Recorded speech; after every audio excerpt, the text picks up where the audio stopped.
Alvinegros! Olá, alvinegras! Hoje, o canal do Vozão, o seu podcast preferido da torcida alvinegra, tem um mega convidado. Mais um, na verdade. Esse convidado é um amigo particular que eu tenho muito orgulho em ser amiga dele.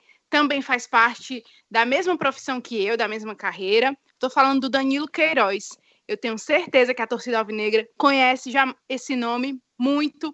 É um cara de credibilidade, que todo mundo segue e confia muito nas informações dele. Ao meu lado, eu tenho sempre o Rodrigo Cavalcante, que sempre participa aqui do podcast, e dessa vez temos um convidado especial, diferente. Eu dei um tempo para o Diego Ângelo, eu dei uma folguinha para ele ficar com a família, e hoje é mais um participante do OtatiCast, um perfil no Twitter que fala sobre tática e que também eles terão um podcast para falar sobre tática, que é o Renato Manso. Ô, Renato, tudo bem? Muito obrigada, viu, por participar aqui com a gente.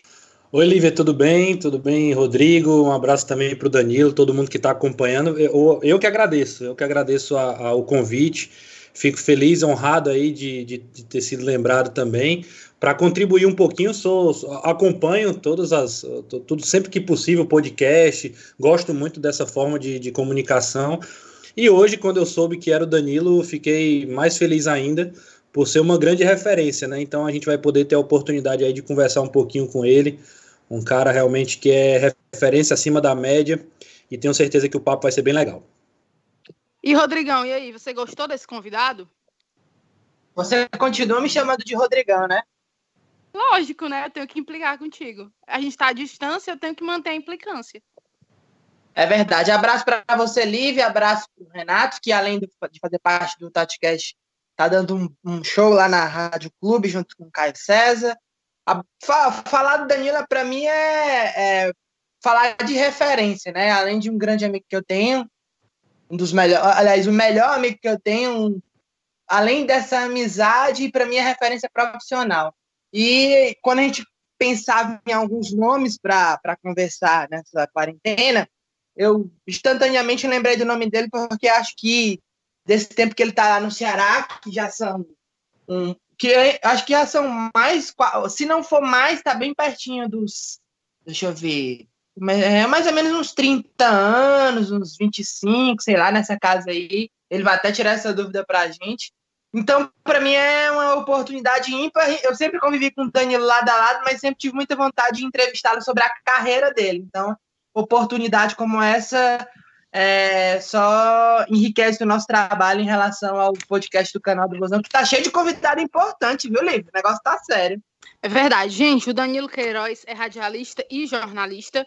Ele trabalha no Ceará desde a década de 90, ele vai dizer precisamente o ano. Já passou por AM do Povo, Verdes Mares, Rádio 100 e atualmente faz parte da equipe de esportes do Sistema Jangadeiro. Antes o Danilo estava só no rádio e eu já vou começar dando as boas-vindas a ele e já perguntando isso. Danilo, você sempre foi um cara do rádio, mas hoje faz tudo, né? Rede social, como não pode ser diferente, em 2020, também está aparecendo na televisão. Eu já dou início aqui às nossas perguntas. Como foi para você se tornar um jornalista múltiplo em várias plataformas? E, mais uma vez, muito obrigada por participar do podcast. Um abraço, Lívia. Ótimo momento a gente estar junto, né, conversando. Quando eu digo ótimo, porque é sempre bom estar batendo papo, podcast, fazendo jornalismo, que é o que a gente gosta, falando do Ceará, que a gente está acostumado há muito tempo. É um prazer ter aqui o Renato Manso, com quem a gente rapidamente se entrosou e nós temos uma amizade já de algum tempo da gente bater papo juntos, a gente tem muita coisa em comum. Agradeço também pelas suas palavras, pelas palavras do Rodrigo.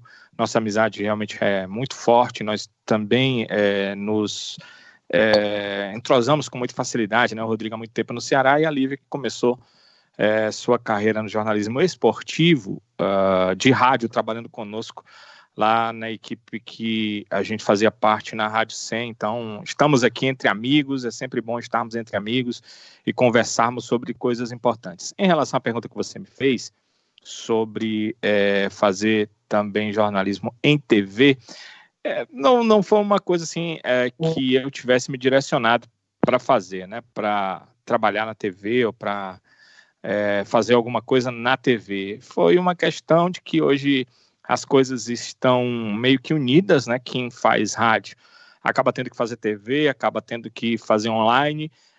Apenas o jornalismo escrito em papel, né, o nosso jornal, como era antigamente, é que está uma situação mais difícil, ele está reduzindo até o seu tamanho, né? O impresso é uma coisa que eu não sei se vai acabar, mas que vai ficar bem mais restrito, que é mais difícil você chegar.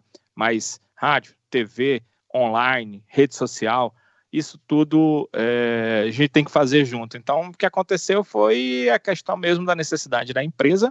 A empresa tinha essa necessidade, e aí eles, por uma questão ou outra, pediram para que eu fizesse de vez em quando um boletim. Eu apenas pegava o microfone na frente da câmera e dava notícia. É muito fácil, porque basicamente é a mesma coisa que a gente faz em rádio.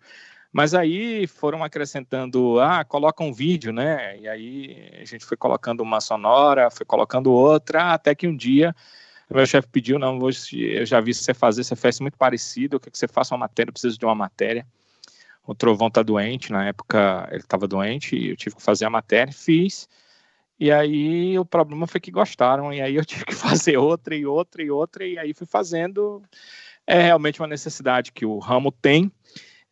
Dificuldade hoje de contratação. No nosso ramo a gente ouve falar muito mais em demissões do que em contratações, mesmo contratações de jovens, para que possam mudar o perfil, dar um pouco de ar novo ao perfil de uma empresa, de uma emissora, de um grupo de comunicação. É muito pequeno esse universo de novas contratações.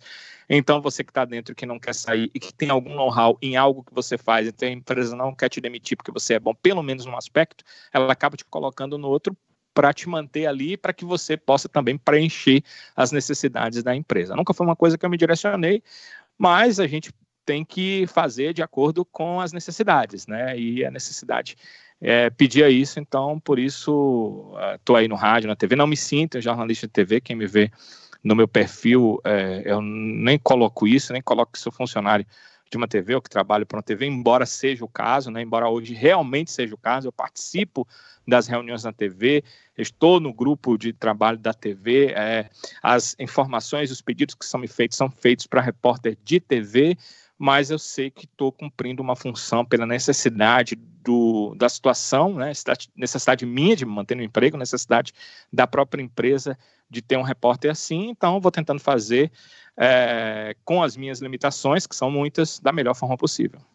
Danilo, eu queria que você falasse para a gente sua trajetória, né?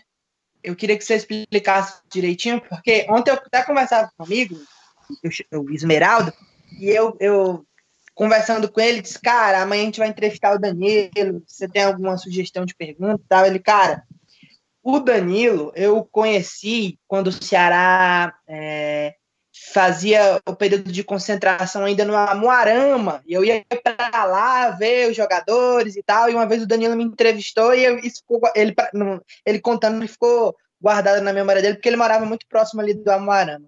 E aí ele lembrava que era na década de 90. Então explica pra gente, traça aí uma linha do tempo, por onde você passou, por onde começou, e dá maiores detalhes, por favor. Eu comecei em rádio em 94.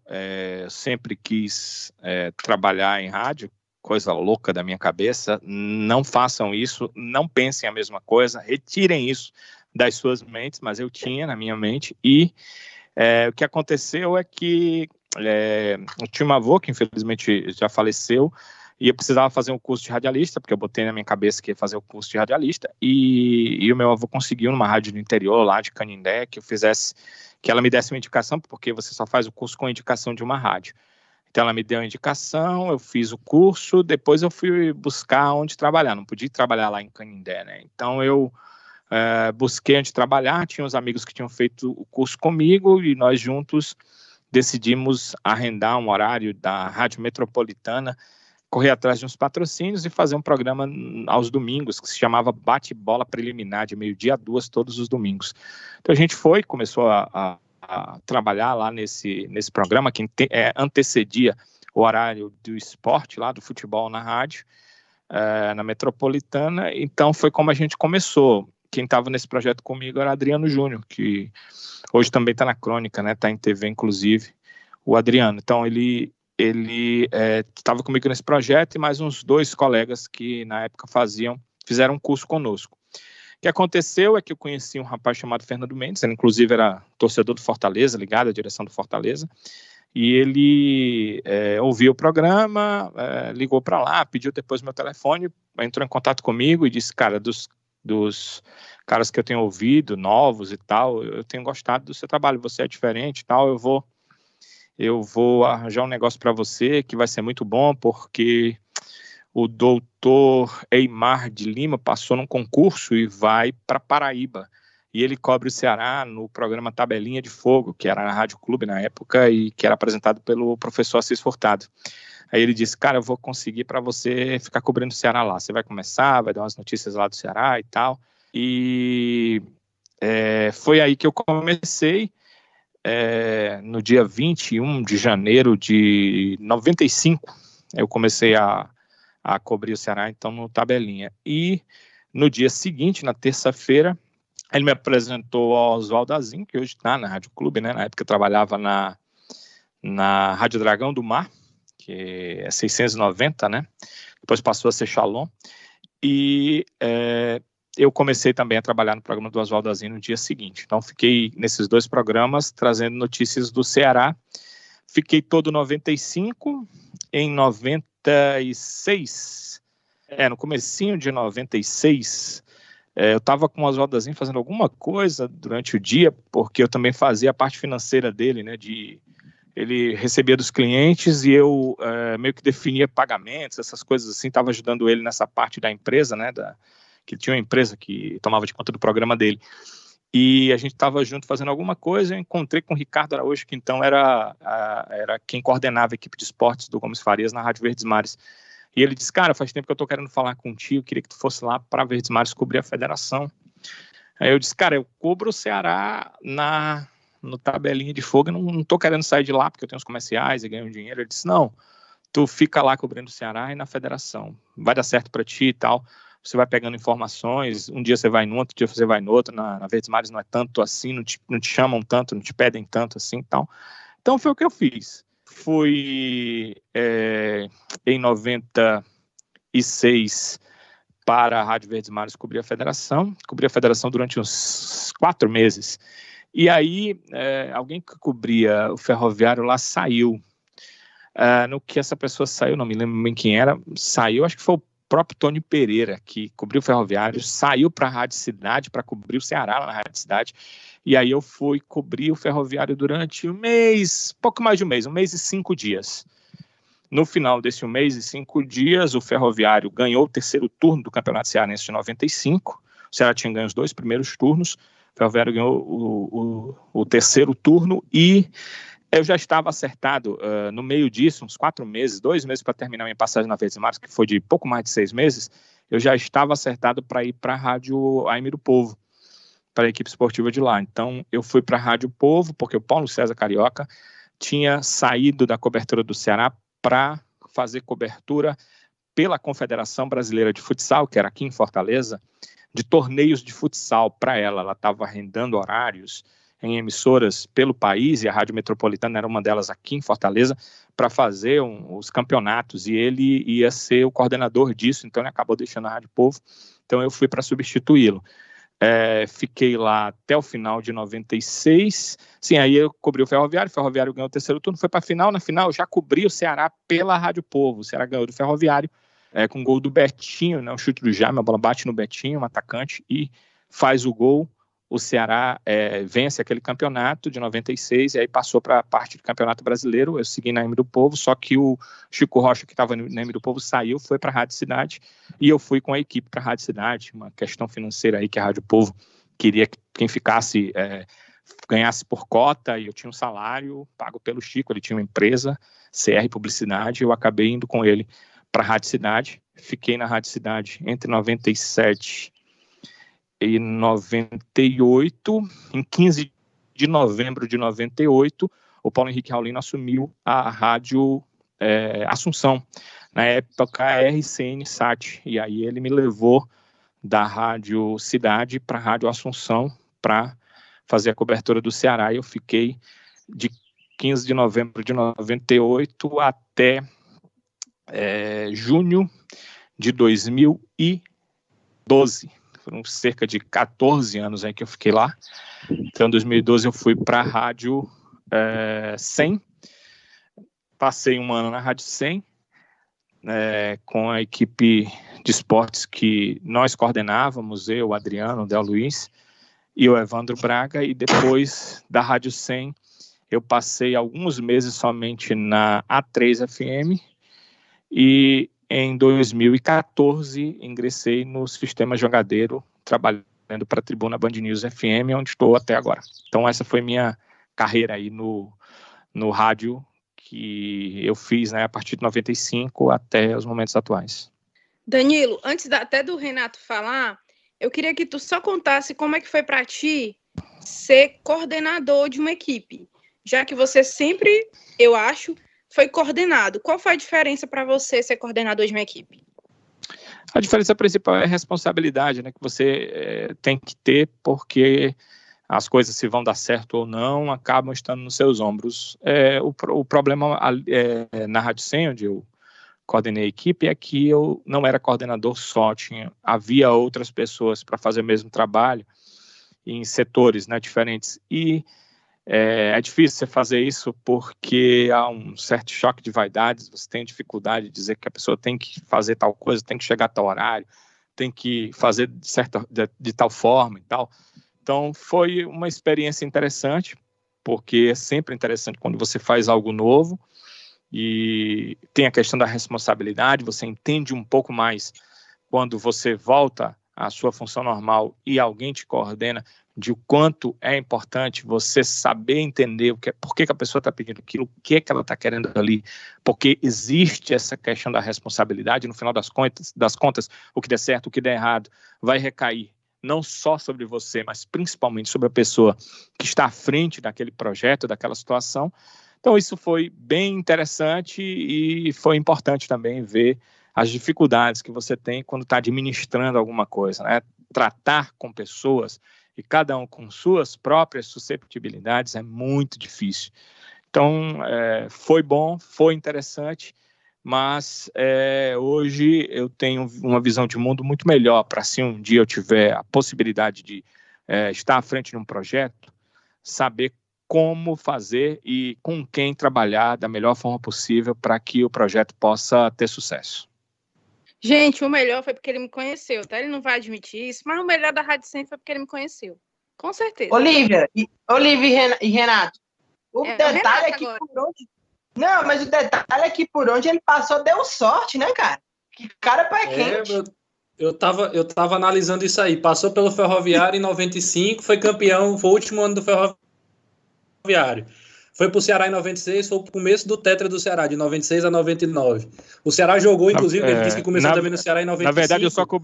Na verdade, só cobri o Ferroviário em 96, só ali no terceiro turno, só. 95 e 94, não. Mas 95 eu cobri o Ceará mesmo. Foi o turno. Todos tudo. Os jogos que eu cobri o Ferroviário, ele ganhou, todos. Em Olha 96. Aí eu fui pro Ceará e o Ceará ganhou do Ferroviário. O Ceará começou. Ele começou no ano que o Ceará jogou a Conmebol, em 95, né? Jogou contra o Corinthians lá. Danilo, cara, todo mundo que é muito ligado a futebol, né? Desde pequeno. Essa geração de hoje, talvez não, né? Essa geração de hoje, como se eu já fosse muito velho, né? Mas a molecada assim de 15 anos hoje, aí ela já tá no YouTube, já tá consumindo podcast, que são produtos que na nossa época não tinha, né? Então, todo mundo daquela época ali era muito ligado ao rádio, né? Todo mundo o rádio era a alma de você estar acompanhando futebol aqui do Ceará, no Brasil inteiro, né? Grandes rádios aí, grandes personagens que inclusive depois migraram para a TV, acabaram saindo do rádio também. E aí a gente lembra vários nomes, né? Vários nomes aí que são emblemáticos aí, principalmente para a torcida do Ceará. O Gomes Farias, o Ibernon, né? Tem o pessoal do Fortaleza também, Júlio Salles, Miguel Júnior, essa galera aí, e você lembra de muitos outros nomes aí que marcaram a história da rádio. E para mim, na minha opinião, você é um dos caras que tem um grande, assim, você é um dos grandes dessa geração e com uma grande representatividade para a torcida do Ceará, né? Você que cobre o Ceará há muito tempo.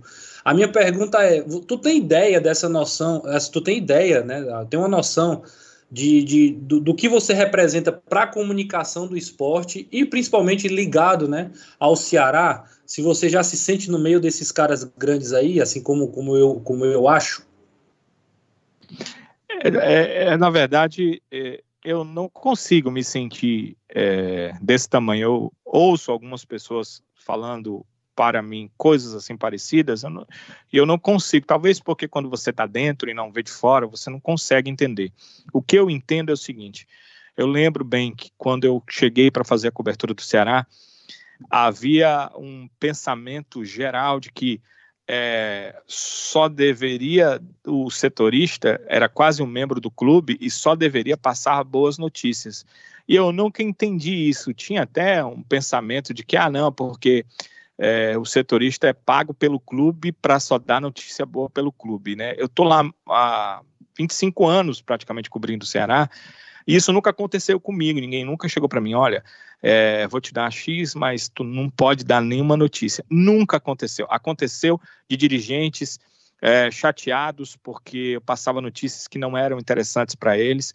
Nunca aconteceu também de ninguém chegar para mim e dizer assim, você passou essa notícia, ela é ruim, ela é mentira, porque realmente, quando eu passava a notícia, eu tinha a certeza plena da veracidade da informação.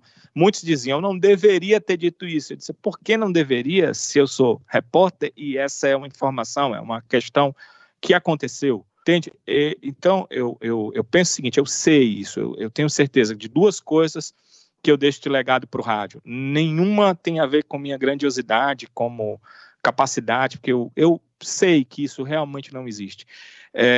Uma é que eu sou um cara que gosta de usar equipamentos de ultimíssima geração. Então, muitos dos meus colegas que, quando eu cheguei lá, usavam gravadores de fita, e a partir de 99, vejam só, 99 faz muito tempo, eu uso um gravador digital para trabalhar, desde 99. Hoje, todo mundo usa gravador digital, mas eu uso desde 99. E desde 97, eu usei gravador com o microfone acoplado para dar mais qualidade de som às entrevistas que eu fazia, porque quando você usava o gravador com o gravador na mão para gravar, o microfone do gravador ele não é profissional. O gravador muitas vezes era muito bom, mesmo de fita era muito bom, de qualidade, mas ele não tinha uma gravação melhor porque o microfone não cooperava. Então, como eu vi colegas na cobertura da seleção brasileira usando gravadores com microfones e cabos, eu procurei fazer isso. No mesmo momento que eu vi, eu já saí do hotel que eu estava fazendo a cobertura da seleção brasileira, já passei no centro da cidade, já comprei um cabo, já busquei um microfone, já comecei a utilizar disso. Então, eu gosto das tecnologias, eu acho que elas ajudam no seu trabalho, eu acho que elas fazem seu trabalho sair melhor. E por isso eu sempre busquei ter a melhor tecnologia à minha mão para que eu pudesse trazer a melhor informação para o ouvinte. Então, nisso eu tenho certeza que foi minha parcela de cooperação. Basta você observar os aparelhos que os repórteres que cobrem o Ceará usam e os aparelhos que os repórteres que cobrem outros clubes e instituições do futebol cearense usam. Há uma diferença, apesar de que hoje todo mundo usa digital, mas na qualidade deles, porque eu sei que eu sempre puxei meus colegas, porque quando você está do lado de alguém que tem uma coisa melhor, você busca imitar o melhor. Não tem a ver com inveja, tem a ver com imitar o melhor, tentar fazer o melhor. Então, eu sei que isso eu busquei e acho que ajudei o rádio cearense, de certa forma. E a outra é essa questão de dizer o que tem que ser dito. Há anos atrás, hoje é porque é difícil dizer algo ruim contra o Ceará, porque realmente a administração do clube hoje é uma administração que paga em dia, que tenta fazer as coisas de forma correta, que normalmente toma as medidas certas, não é perfeita, vez ou outra, claro, vai vir alguma informação que não é uma coisa boa, mas eles também, ao invés de vir brigar porque está dando informação ruim, normalmente vem para tentar dar o seu ponto de vista sobre a informação, o que eu acho interessante, o que eu acho que faz parte do jornalismo e o que eu publico também, publico as duas versões, que aí fica com o ouvinte, o leitor, o torcedor, o telespectador determinar o que ele acha de melhor. Mas eu sempre fui esse cara que busquei dizer o bom e o ruim dentro do clube. E acho que mudei isso dentro do Ceará. Há anos atrás, vocês percebiam que o Ceará tinha notícias boas e ruins, e quando você olhava o resto do panorama do futebol cearense, você não via isso. Há anos atrás. E eu tenho certeza que isso passou por mim, porque durante um certo tempo só eu fazia isso. Não é normal, mas eu passei mais de um ano fazendo a cobertura do Ceará, em que nenhum repórter do Ceará falava comigo nem boa tarde. Foram quase 2 anos nessa vertente, de que não falavam comigo, simplesmente porque sabiam que eu estava lá para dar informação. E depois as coisas foram ficando comuns, porque eles também foram fazendo isso, porque na medida que eu passava a notícia, e à medida que eu ia ganhando algum espaço na crônica, e a notícia era verdadeira, ela se confirmava no dia seguinte, obviamente chefes e coordenadores iam nos seus repórteres e olha, que isso aqui, por que não saiu? E as coisas foram ficando mais homogêneas, né? Cada um do seu jeito, mas passando as notícias, boas ou ruins. Eu acho que isso sim, eu interferi. E, digo mais, acho que essa mudança do Ceará, que passou a ser um clube mais correto, um clube a pagar em dia com seus próprios pés, não foi uma empresa que pegou e abraçou o clube e passou a pagar em dia dentro, foi o próprio clube que passou a fazer as coisas corretas. Eu acho que tem muito a ver com o meu trabalho dentro do clube, porque quando você não aponta o câncer, ele certamente não vai passar por nenhum tipo de profilaxia, você não vai cuidar de algo que você não sabe que existe. Então, sempre apontei os erros que tinham dentro do clube, as coisas que foram feitas, e entendo que isso fez com que alguns torcedores que gostariam de ver o clube de forma diferente, um dia chegaram e assumiram o clube e passaram a fazer com que o clube fosse, hoje, como ele é, para o Nordeste e para o Brasil, um clube referência em agir da forma correta com seus atletas, em pagar as coisas de forma correta e em fazer bons investimentos. Eu creio que tive papel nisso, entende? É claro que eu, como repórter, como jornalista, gostaria muito mais de ter um papel em relação ao meu trabalho, de ser um super repórter, de fazer coisas super melhores, super diferentes, mas eu tentei fazer direito, da melhor forma possível. E acho que ensejou essas outras 2 coisas que essas eu sei que eu interferi, que é fazer a cobertura com o bom e com o ruim e ter tecnologia para fazer sempre o melhor e levar ao ouvinte sempre o melhor com qualidade. Danilão, você tá falando aí, eu tô anotando aqui, certo? Como eu falei, você talvez não tenha, e você falou muito bem, né? Talvez você não tenha noção, talvez quando o tempo passar, né, e aí você olhar para trás, você vai concordar comigo e com, talvez aí, se não 100%, a grande parte do ouvinte, né? Você tem respeito, inclusive, de torcedores de outros clubes. Eu estou anotando porque, como eu falei, você é uma referência para mim, e assim, não é babação não, mas é porque é importante a gente ouvir, e sem soberba, né? Pô, interferir realmente positivamente no mercado, com inovação tecnológica, fazendo o que eu tinha que fazer. E você falou muito sobre a questão também de mudança de situações, né? No Ceará, por exemplo, que tinha problema, que não pagava em dia, que tinha problemas administrativos, que no campo também acabava reverberando isso, né? E eu queria que você falasse sobre esse jeito de cobrir o time de futebol, porque, como você bem sabe hoje em dia, você chega lá, tem uma sala de imprensa, tem toda uma estrutura, né, bem melhor do que antigamente, bem melhor mesmo, mas em compensação há uma rigidez muito grande, há uma dificuldade de acesso aos jogadores, e você viveu aquela época onde entrava no vestiário, conversava com o jogador à beira do campo, terminava o treino, tomava um picolé com jogador, com dirigente, etc. Né? Então, queria que você falasse um pouquinho dessa mudança de jeito de fazer essa cobertura, fazer seu trabalho.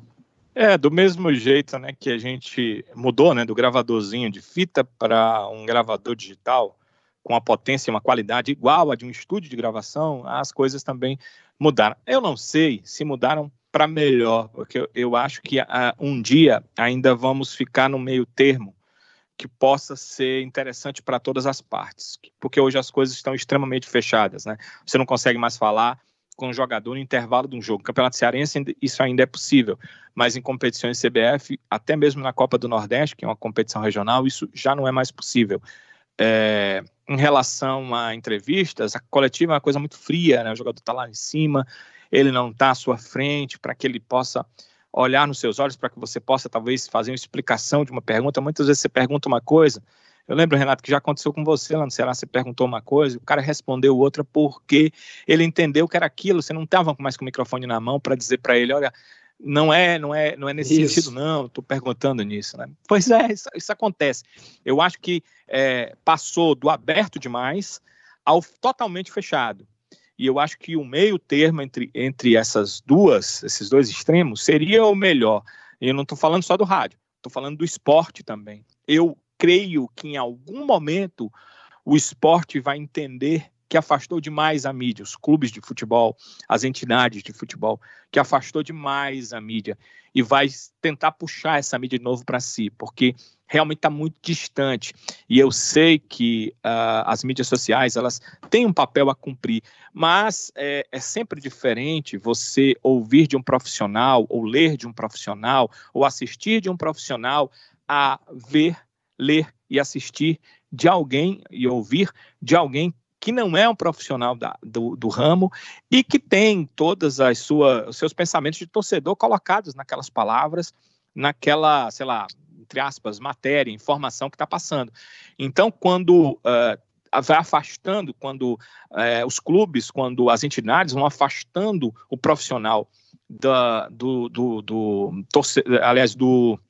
vão afastando do jogador, do dirigente, do gerador da informação, e vão passando para um amigo, uma pessoa, um parente, alguém que está próximo, vão tirando essa questão do jornalismo e vão ampliando a possibilidade das fake news.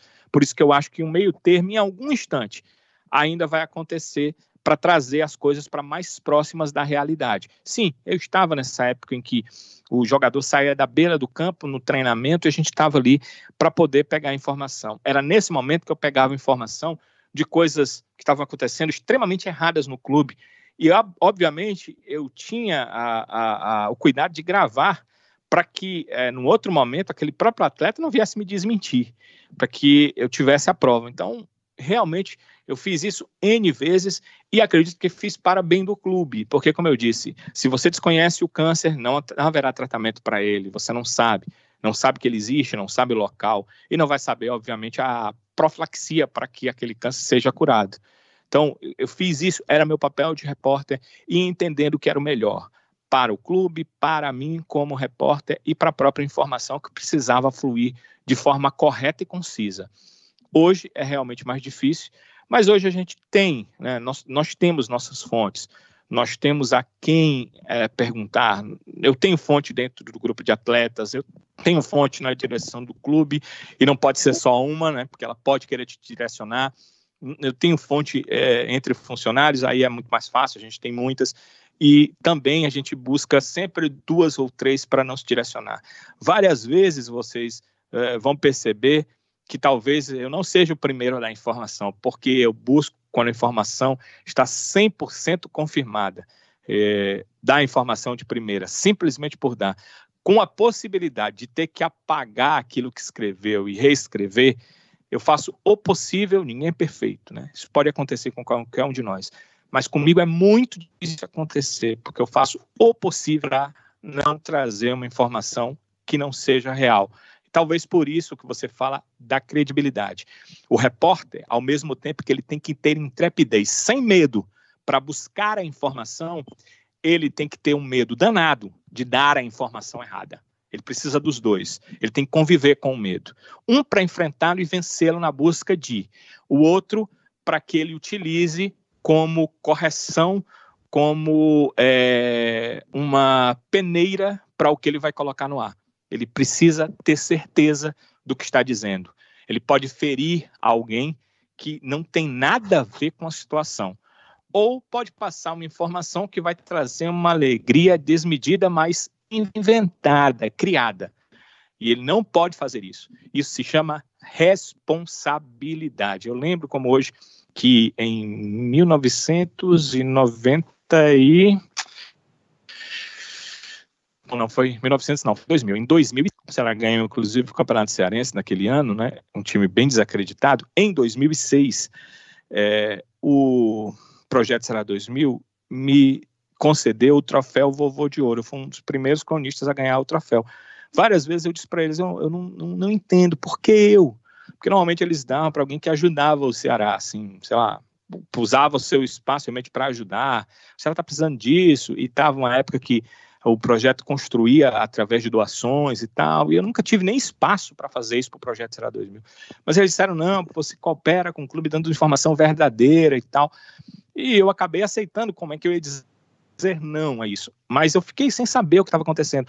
Quando eu cheguei lá para receber o troféu, eu recebi das mãos do Dr. Castelo Camussa, que já assumiu até a presidência do Ceará, eventualmente em alguns momentos, mas muitas vezes passou pelo setor financeiro do clube. O Dr. Castelo me passou o troféu Vovô de Ouro, e aí eu recebi com zelo, quando ele me disse, olha, ele disse, Danilo Queiroz é responsabilidade com a informação. Eu achei muito mais interessante do que ele dizer assim, é o grande repórter, é o melhor repórter, é o principal repórter, sabe passar informação. Tá, tudo isso que a gente tenta ter, a gente precisa ter para ser bom repórter, mas ele disse exatamente o que eu me preocupava, responsabilidade com a informação. Então, achei aquilo muito interessante, porque era realmente o que estava na minha cabeça em todos os instantes. A gente precisa ser responsável, sabe? Seja no momento em que está tudo aberto, seja no momento em que está tudo fechado. Você não pode inventar informação simplesmente porque você não tem. Danilo, você falou um fato aí sobre fonte. E eu tenho muita curiosidade para saber sobre isso, porque eu trabalhei no jornalismo esportivo, mas muito dentro da redação. E não tinha muitos contatos fora em relação aí para clube. E eu tenho uma relação de fontes bem menor do que você, até o próprio Rodrigo, que trabalhou lá. Então, eu queria saber como é que você consegue uma fonte, como é que você consegue fidelizar essa fonte e como acreditar em tudo que essa fonte te diz. Como é essa relação? Eu tenho muita curiosidade sobre isso. Há uma tendência natural que você acredite na fonte à medida que ela vai te dizendo coisas que vão se confirmando. Mas eu sou extremamente desconfiado. Então, mesmo que a pessoa me passe N informações corretas, eu continuo tentando checar com uma segunda, uma terceira fonte e que tenha ligação diferente com essa primeira fonte para tentar confirmar a informação. É por isso que muitas vezes eu tenho a informação, depois ela se confirma, mas eu só passo depois porque eu procuro passar informações que não são corretas. Quando você quer passar rápido demais e quando você não checa, a possibilidade de erro é muito grande. Então, eu basicamente faço isso. Mas como é que você chega à fonte? É uma coisa muito difícil de dizer, porque acontece por motivos diferentes. Às vezes é porque simplesmente a pessoa, por algum motivo, gosta de você. Ela começa a te ligar, ou a te encontrar no clube, ou a te encontrar fora do clube e começa a te passar algumas coisas. Você pega o contato e aí a fonte vai sendo mantida. Outras vezes é porque você entende a importância que a pessoa tem, você passa a criar uma relação com aquela pessoa e aí você passa a questionar ela de algumas coisas, ela vai te passando informações e vai tendo uma confiança com você. Entendam, até que ponto a relação de confiança entre fonte e repórter pode acontecer. O repórter tem que entender que ele precisa, em alguns momentos, fazer o que a fonte pede. Ou seja, a fonte pede o seguinte, olha, eu vou contratar um jogador X. Agora, se você disser hoje, ele não vem mais, porque ele vai receber 10 propostas e eu não vou entrar em leilão. Nesse momento, se você dá a notícia, você fica de bonzinho com todo mundo. Só que a notícia não se confirma. E serviu de quê a tua informação, se o jogador X não veio?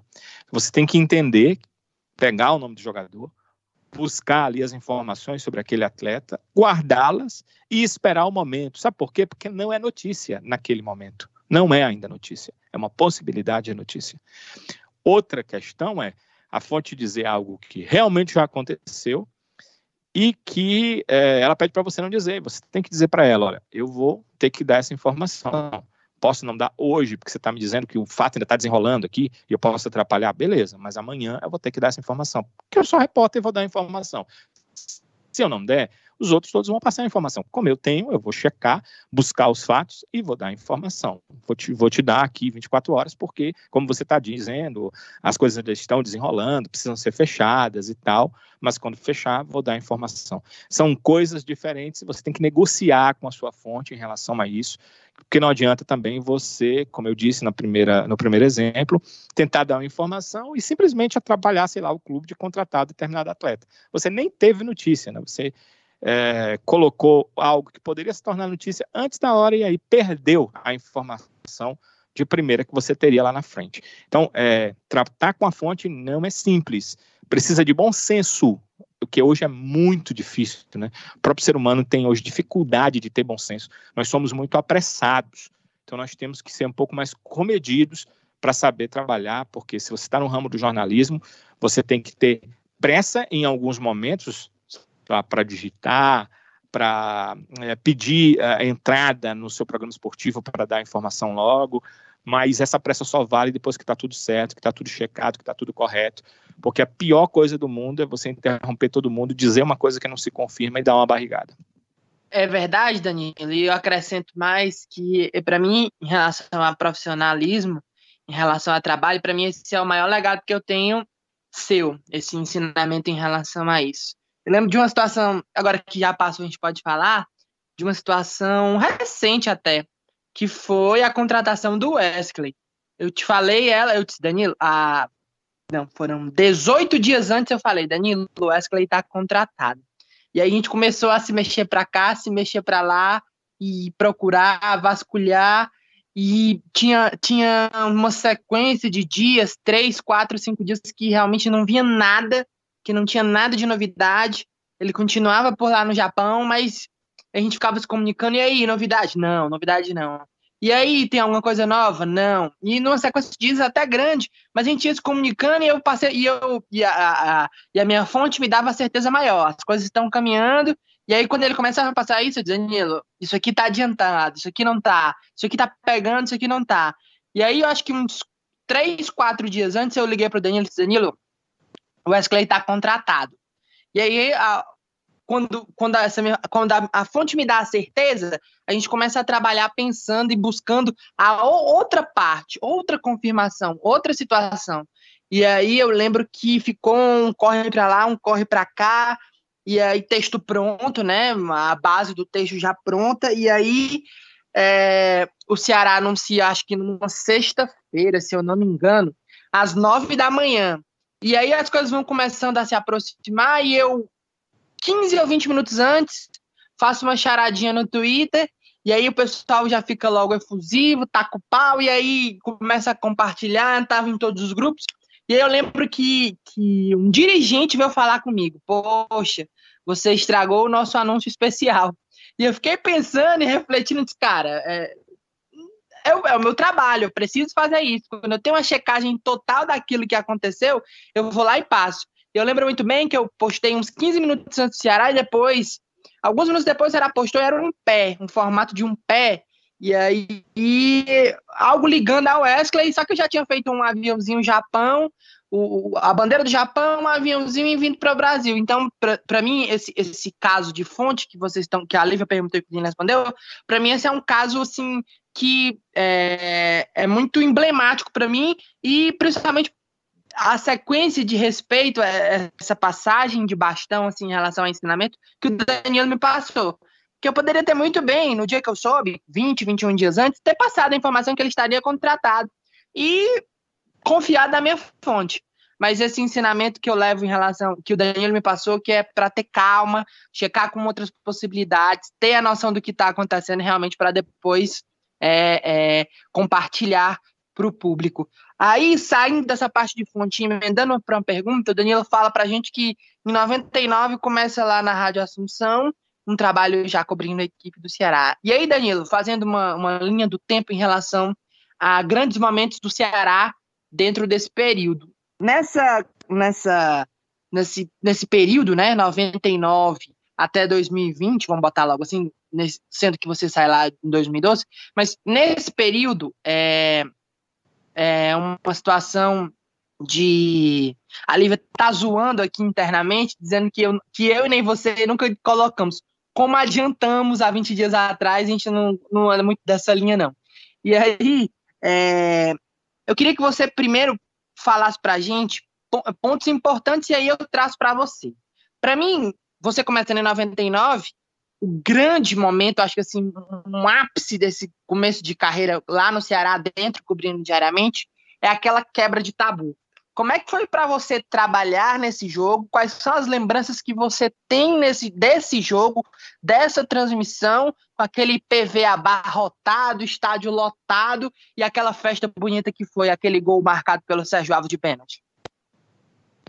Foi 2001, na verdade, né? E o Ceará não vencia o Fortaleza desde 2000, desde a final do campeonato de 2000, Fortaleza foi campeão, dali o Ceará não venceu o Fortaleza e se criou um tabu, chamava muita atenção, porque hoje nós já vivíamos, né, em 2001, hoje vivemos muito mais, mas já vivíamos em 2001, uma era de 2001, uma era de muita informação, então o torcedor, ele era informado que faziam 7 jogos, 8, 10, 15, e naquele jogo, acho que ia completar o jogo número 17, né, do Fortaleza sem perder para a equipe do Ceará. Eu lembro 2 momentos. O primeiro, que eu estava ao lado do companheiro repórter Marcos Costa, que infelizmente veio a falecer algum tempo depois, e a gente estava atrás da trave, e ele disse que o Sérgio Alves estava jogando muito mal. Ele disse, cara, o Sérgio Alves está muito mal hoje.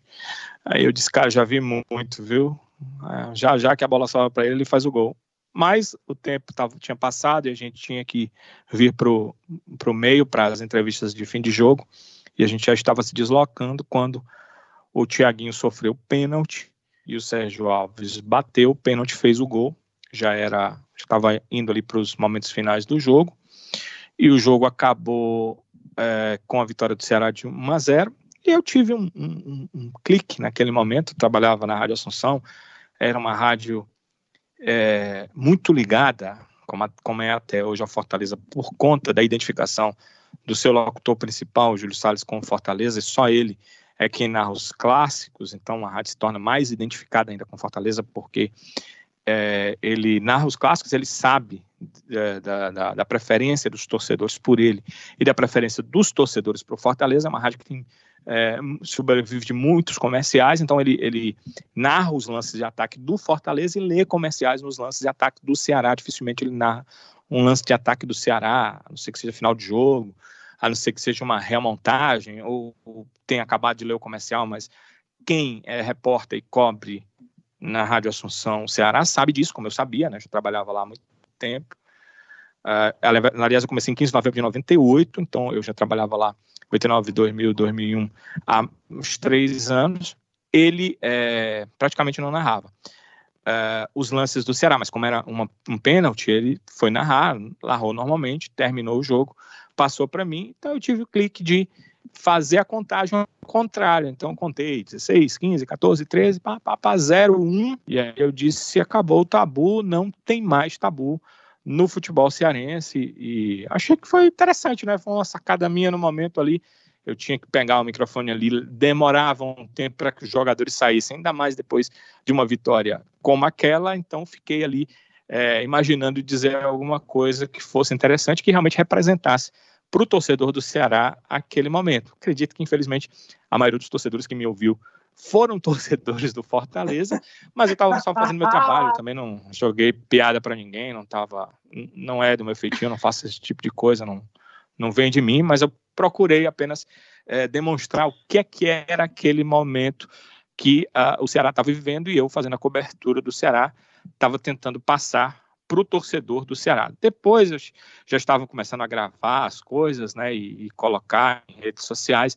Alguns torcedores me mostraram o que tinha acontecido e que alguns tinham gravado, tinham passado, não tinham WhatsApp como hoje, nessa facilidade de informação entre torcedores, mas já havia sua forma de passar a informação, e algumas pessoas já tinham isso, faziam no computador em casa, né, não tinha ainda o smartphone, mas eu vi que gravaram isso, tá? Já me mostraram alguns dias desses, há uns dias atrás, já me mostraram novamente uma montagem aí, eu falando essa contagem invertida. Eu não sei onde tá, Lívia. Foi Eu quero ouvir também. Essa daí é boa, viu? Acho que gravou. Eu ouvi. Pois é, eu achei que foi interessante.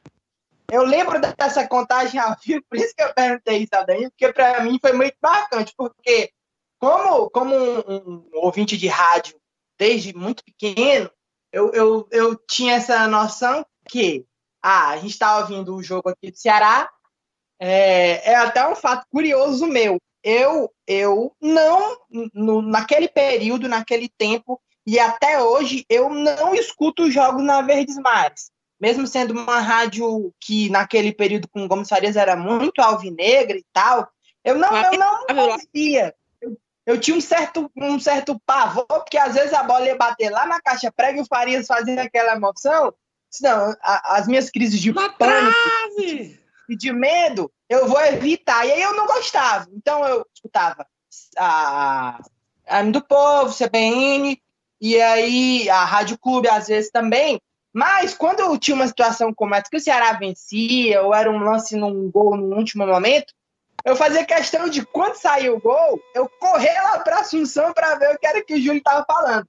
E aí, nesse final de jogo, eu lembro muito bem, porque essa contagem foi emblemática. E essa quebra de tabu foi muito emblemática para o Ceará, porque a zoação era muito grande, como o próprio Danilo ressalta, não se tinha a internet de hoje, os smartphones de hoje, mas talvez acho que a zoação era ainda maior, porque a zoação era pessoal. Era no meio da rua, você passar e ficar ouvindo mesmo aquele negócio. Eu lembro dessa narração e era muito bacana, e é uma das coisas que eu lembro assim, com muito carinho do rádio cearense, porque foi um grande momento do nosso rádio, principalmente pela essa quebra de tabu. Você é um herege, viu, rapaz? Não escutar Gomes Farias, lamentável. Pois é, tu acredita? Eu nunca gostei, cara. Eu nunca gostei. Nunca. Eu até peço perdão ao Farias, acho que ele é um nome, um baluarte da comunicação cearense, o profissional, né, segurando o microfone, narrando, mas, sinceramente, eu não gostava. Achava o rádio, ele é muito exagerado, mas o exagero dele para mim era demais, e aí eu já queria poupar meus nervos desde criança. Eu tenho, continuando nessa linha aí, junto que o Rodrigo falou, né, perguntou aí sobre esse momento do especial do Danilo, eu queria seguir nessa linha aí de momentos marcantes, assim, nessa longa estrada da vida aí, sem dúvida tem momentos aí que ficaram marcados para você, assim. Eu queria que você listasse talvez aí uns 3, 4, ou um mais marcante, eu não sei, mas aquele momento que você diz assim, cara, minha profissão valeu a pena, ou então esse momento, pelo contexto, foi muito especial, apesar do repórter ter que estar ali para dar a notícia, ele acaba se envolvendo com todo o contexto, né, Danilo? Com certeza. Eu não vou tentar lembrar que o ano, mas acho que foi 2003. O Ceará vivia sob a presidência do Alexandre Frota e ele sempre ficava terceirizando a presidência, né, para o Malveira, para o Seu Castelo, que junto com o filho tomou conta do clube uns 6 meses, acho que até pouca gente sabe, porque foi uma época muito obscura do Ceará. Edmilson Moreira, né, que tomou de conta do clube, assumiu se fosse um diretor de futebol, mas na verdade era um mandatário, depois acabou assumindo a presidência por um período pequeno. Então o Ceará ficou ali terceirizado. Nessa época em que o Edmilson assumiu a presidência, eu sempre nessa minha pensamento de dar a informação que existe, acabei dando uma informação que ele não gostou. Eu não consigo me lembrar muito bem o que era, mas eu me lembro que teve a ver com o Zezinho. Foi o Zezinho que me deu uma entrevista, dando uma informação, dizendo uma coisa que não foi muito agradável aos ouvidos dele. Então ele foi para o microfone da Rádio Verdes Mares. Primeiro ele foi para o microfone da Rádio Assunção dizer que ele estava mentindo no ar, e o Moésio não deixou, acabou tirando ele do ar. E depois ele foi para o microfone da Rádio Verdes Mares dizer que o Ceará jogava no dia seguinte no PV, que se eu fosse ao PV, que ele ia dar cabo da minha vida, né? Eu não ia mais viver se eu fosse para fazer a cobertura, né? No outro dia, normalmente, eu fui lá fazer minha cobertura, trabalhei normalmente, a gente entrava no vestiário, não era no local onde os jogadores tomavam banho, era um local que os jogadores já viam eles viam vestidos, iam, sei lá, arrumar-se, né? Passar um perfume e tal, tinha um local lá. e eles para poder sair. Então esse local estava lá para as entrevistas. Então eu fui para esse local para as entrevistas, e qual foi a minha surpresa quando a Edmilson Moreira veio e disse assim: eu não gosto de você não, mas você não gosta de mim não, mas eu gosto muito de você, e me deu a mão de amigo lá para conversar, né? Muito amigo. Era uma coisa assim que me chamou a atenção, como as pessoas são, né? Você convive com todo tipo de gente nesse universo, meu Deus. Essa foi uma questão. É uma questão extremamente... Danilo, de ameaça a um aperto de mão em 24 horas. Pois é. Não, as coisas mudam. As coisas mudam, não é mesmo? Pois é, acho que nem durou isso. Na verdade, eu sabia que isso não iria acontecer, né? Mas, em todo caso, eu estava lá, era muito maior que ele, né? Se não tivesse armado, né? Acho que não levaria a pior. Mas a questão, essa marcou porque, assim, como foi uma coisa diferente, estranha, avessa ao futebol. E como você fazer as coisas certas pode ser bom para você, mas pode trazer esse tipo de problema, que eu julgo até uma anomalia, que tem a ver um dirigente e buscar satisfação com um repórter que disse a verdade, ainda mais entrevistando alguém, e que ele não foi buscar satisfação com o atleta dele, se é que ele julgava que aquela informação tinha que ficar escondida. Bem, essa é uma questão, e talvez por isso alguns repórteres prefiram andar pelo outro lado, né? Um lado ali junto com o clube, para não sofrer esse tipo de situação. Mas a verdade é que mesmo que eu tentasse, eu não sei fazer assim, eu não sei ser assim, eu não consigo. Vai acabar escapulindo, a verdade sempre vai vir. Então não adianta, não adianta, não consigo ser assim. Então não vai ser. A outra, já agora na Copa do Mundo aqui no Brasil, eu fiz cobertura da Copa, fiz cobertura de algumas concentrações da seleção brasileira e fiz uma cobertura especial. Nós juntos, né, Danilo? Exato, a Lívia também fez a cobertura.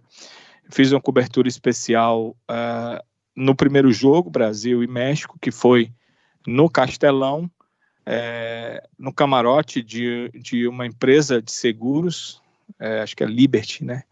É a Liberty Seguros que estava patrocinando a competição e era patrocinadora do Cafu, então eu fiz uma cobertura para a rede Band News com o Cafu, onde antes do início do jogo, no intervalo e no final, eu entrei com algumas informações e perguntas ao Cafu, tipo avaliação, antes, é claro, o que é que ele pensava ali daquela partida, as dificuldades que o Brasil teria, no intervalo sobre o primeiro tempo, no final sobre o jogo, e foi bem interessante, porque era uma cobertura diferente, né, de Copa do Mundo, poucos dos que eu conheço tiveram realmente condição de fazer uma cobertura real da Copa do Mundo dentro do cenário, dentro do estádio de Copa, embora fosse um estádio que a gente tinha bastante conhecimento, mas eu tive essa oportunidade, ela realmente chamou a atenção, foi muito legal, o Cafu foi muito legal também nas perguntas, ele sabia também o que estava fazendo, estava ali como garoto propaganda da empresa, e foi interessante, fiz para a rede, né, fiz o jogo em rede. Eu também tive a oportunidade de fazer o jogo em rede na Copa do Brasil em 2015, acho que foi 2015.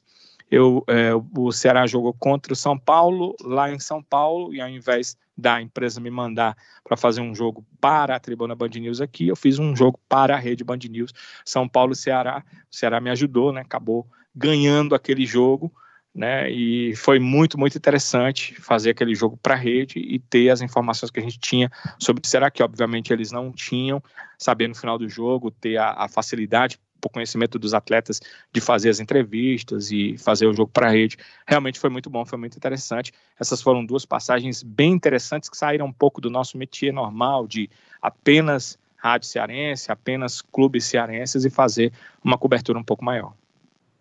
Danilo, 2006, o nosso primeiro entrevistado nessa linha especial, edição quarentena, foi o Leanderson. E aí, eu contei para ele a história que uma vez você me contou lá no Ceará, daquela derrota para a equipe do Fortaleza, que pós-jogo no vestiário, você e outras pessoas que estavam do lado de fora escutavam o Zé Teodoro dizendo que sabia que ia seguir o mapa da mina para vencer o Fortaleza nos jogos decisivos. Queria que você contasse um pouco dessa história para a gente, contasse desses bastidores de 2006, que é um ano tão emblemático para o torcedor do Ceará. Realmente foi um ano que começou complicado e terminou complicado, mas durante o Campeonato Cearense o Ceará conseguiu se afirmar como um time postulante ao título e acabou ganhando aquele título. É uma daquelas histórias do esporte em que o resultado não é aquilo que se espera quando se vê as equipes, as formações e os embates que elas tiveram durante toda a competição. É uma coisa que só o futebol proporciona, né? Se você for para outros esportes que a gente também gosta, como basquete, carro de corrida, se um carro não quebrar, né? E mesmo assim ganha o outro da equipe. E outros esportes, é muito difícil ter. No vôlei, por exemplo, uma equipe como o Brasil, superpotência, não vai perder para uma equipe que está, uma seleção que está iniciando no esporte. É verdade. É como difícil, só o futebol que traz isso para você, né? É muito difícil um time que é inferior no basquete ele vencer. Muito difícil. Muito difícil, a não ser que a inferioridade seja muito pequena, e aí você consegue, sei lá, com a tática do jogo, com um bom cestinha de 3, com uma marcação diferente, às vezes dobrada em cima do principal jogador adversário. O basquete pode ensejar isso, mas é muito difícil. Se isso tudo que eu estou muito grande, se a distância for muito grande, não tem nem competição. Não tem chance. É muito difícil quando o time é um pouco melhor. E é impossível mesmo no esporte quando você vai com a distância grande. O futebol, ele pode fazer isso. O futebol, ele é capaz de fazer isso. Ele é capaz de, sendo um jogo só, no caso de 2006, 2 jogos, a tática muito bem feita, contando com um fator psicológico negativo em relação ao adversário, como a perda de um pênalti que aconteceu naquela decisão, ou naquelas decisões, você conseguir. E o Ceará acabou tendo tudo a favor. Tudo que não teve antes, né? Que ele foi goleado 2 vezes naquele campeonato, mas acabou nas fases finais acontecendo isso. A última goleada que o Ceará sofreu do Fortaleza antes das decisões foi 4-0, foi, Rodrigo? Não lembro, mas acho que foi. Isso, na penúltima rodada da fase de grupo. Isso, exatamente, esse placar.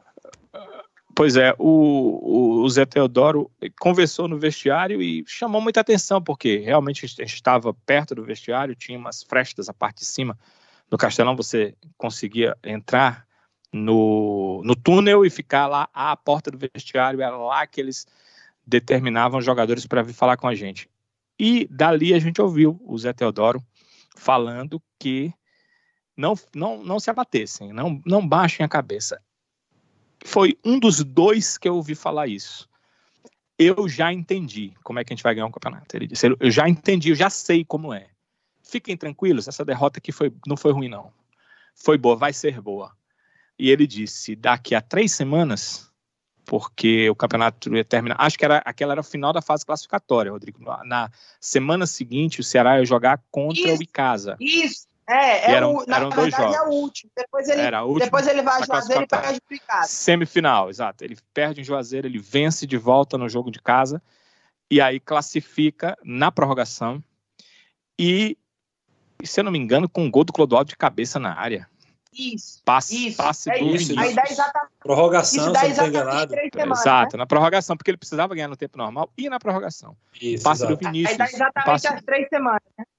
Exato. E ele disse, olha, daqui a 3 semanas ele estava dizendo, porque eram 2 jogos Ceará e Fortaleza, um no final de semana e o outro no outro final de semana. Então ele contou com as semifinais e mais os 2 jogos das finais. Ele disse, olha, daqui a 3 semanas nós vamos estar aqui comemorando o título. Então, fiquem com a cabeça levantada. Eu já sei o que eu vou fazer.